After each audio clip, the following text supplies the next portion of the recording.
Quand j'étais petit garçon, nous longions la Causse Chambon en chantant. Et bien des années plus tard, Mentos me mit le pied à l'étrier de cette grande aventure sur fond de pêche à la truite Fario.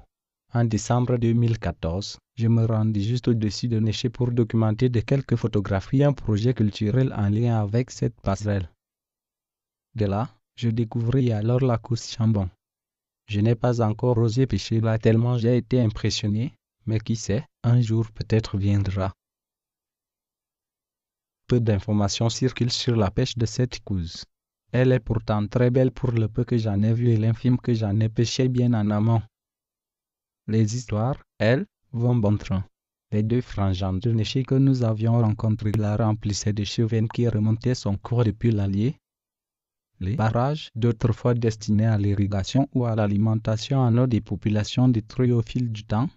Très peu de truites, disait-il, des truites de pisciculture maillées à l'ouverture, mauvaise gestion piscicole, ce n'est plus comme avant.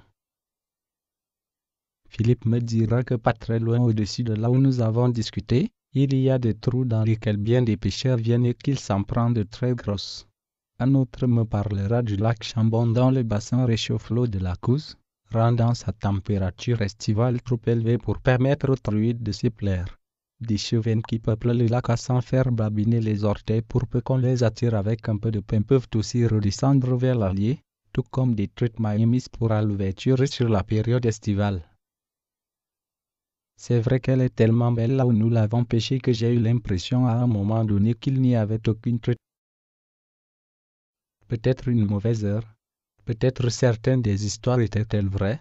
Je n'en sais rien car je n'y suis allé qu'une seule fois, en 2 temps, le même jour.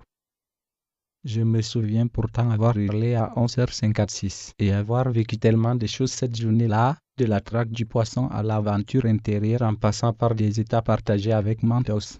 Du bonheur de ces coups pleins de rêves à chaque fois, le rêve et l'adrénaline, n'est-ce pas là un dénominateur commun à l'espèce de pêcheur?